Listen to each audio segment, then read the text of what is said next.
Hello po mga lods, tayo po ngayon ay magluluto po ng para sa hapunan ng aking pamilya. Luto po tayo ngayon ng chicken curry. Ngayon, mainit na po ang aking kawali, kaya po tayo ay maggisa na. Medyo paitin pa po natin ng konti. Ito po ay isa sa mga paborito po tong ulam ng aking bunso. Kaya maganda po dito sa bahay kasi by request po yung kung anong gusto nila, yung po ang lulutuin ko. Kasi bilang nanay po, ang hirap din talaga po mag-isip sa araw-araw ng uulamin ng ating pamilya. Kaya maganda po. Ayan na po, mainit na ang mantika, kaya po tayo ay mag-isa na. Mag-isa na po tayo ng sibuyas.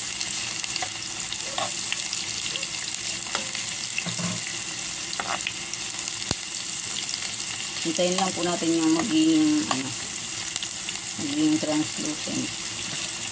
Bago po natin isunod ang mga ibang ricado. Minsan nga po pinagsasabay-sabay ko na yun. Pareho lang naman po yan.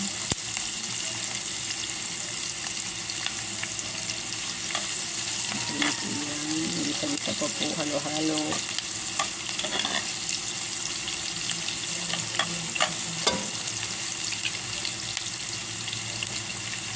At ilagay na po natin ang bawang.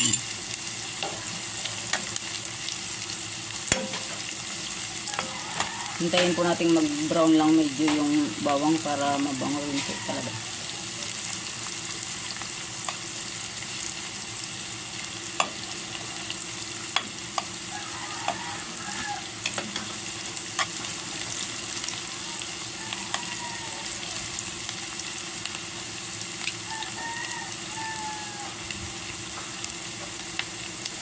So, ganyan pong medyo okay na yung sibuyas at bawang, igisa na rin po natin ang luya. At palabasin lang po natin ang amoy niyan para doon po natin igisa ang manok. Ayan po mga lods. Ang aking po mga niluluto ay niluluto ko ng may buong pagmamahal kasi po pamilya ko lang po kakain yan. Kailangan po yun. Ayan po. Yan. Lumabas na po ang mabangong amoy ng mga ricado. Igisa na rin po natin ang manok na pinahiwa ko na po ito sa palengke at nahugasan ko na. Ayan. Mainit po siya. Gisa-gisa lang. Gisa-gisa.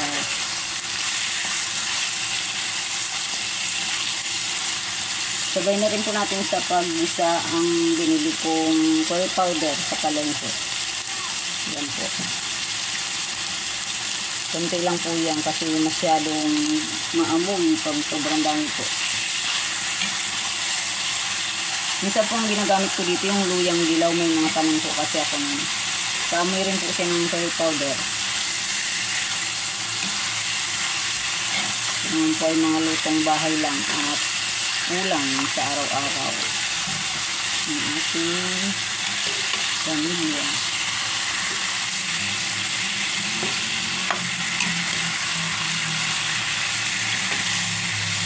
Ito, igisa lang po natin. Medyo magtutubig na po yung manok, kaya hintay-hintay lang po natin siyang maluto. Hindi ko na po siya tutubigan. Kasi yung isasabaw ko po dyan, ang sayo na rin po yung niluluto sa kanya.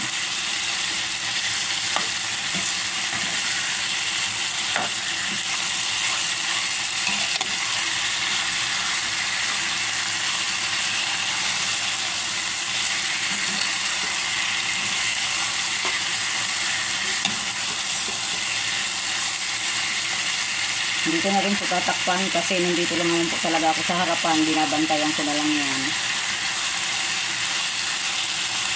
Hintayin-tayin lang po natin marisa. Lagyan na rin po natin yan ng konting asin. Yung tama lang po sa panlasa natin. Kasi ayaw ko naman po ng masyadong maalat na timpla. Black salt lang po yan.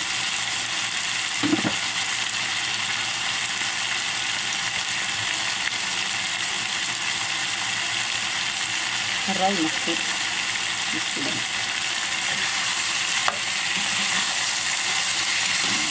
Haluin po natin. Haluin.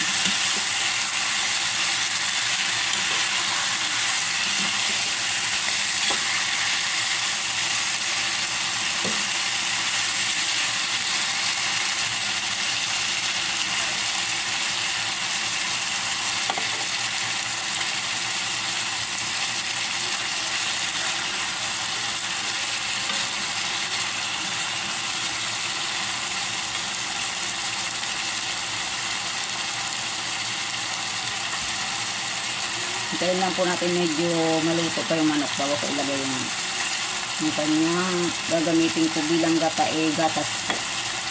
Mas gusto ko yun ng mga aking mga anak isa sa gata.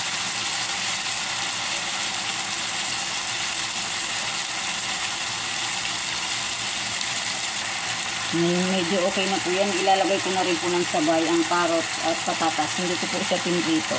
Medyo isasama ko lang po konti sa pag-isa. Sabay na po yan kasi mas maliliit ko na po iniwa yung carrots. Mas medyo matigas po siya dito sa patatas. Gusto natin ilagay ang mga iba pang sampalasa.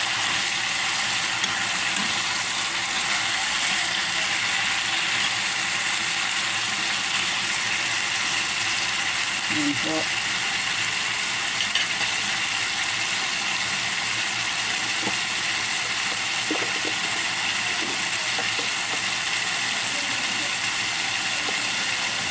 Lagyan po natin ng paminta powder.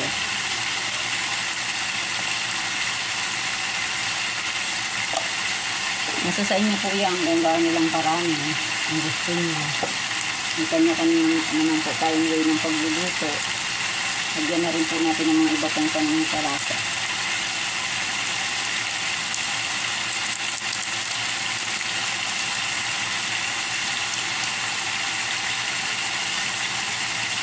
Halo-haloin po natin ng konti. Hanggang siya ay medyo maprito-prito lang po yung mga gulay.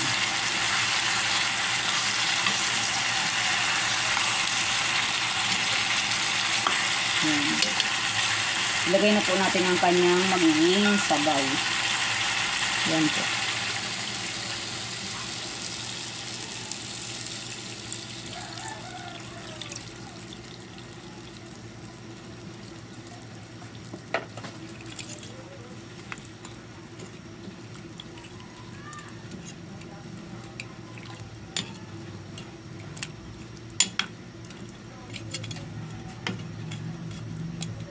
Pakuluin lang po natin yan. Hintayin natin pakuluin bago natin ilagay yung mga iba pa pong ricado. Yan, ganyan lang po muna siya. Ngayon pong luto na ang ating mga gulay. Ilagay na po natin ang mga sili. Isa po yan sa nakakapagpasarap yung bell pepper at medyo maganda rin po pag chicken curry pag medyo maanghang siya. Hindi na po ito. Konting minuto na lang mga lods. Luto na to. Sigurado po akong masarap siya.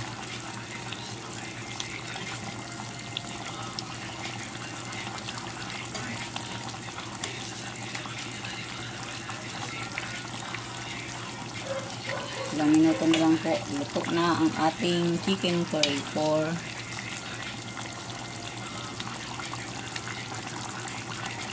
my family.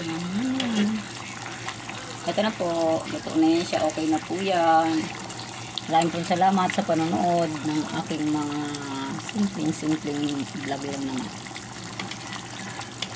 Salamat po sa inyong lahat. God bless po, kain po tayo, luto na po siya.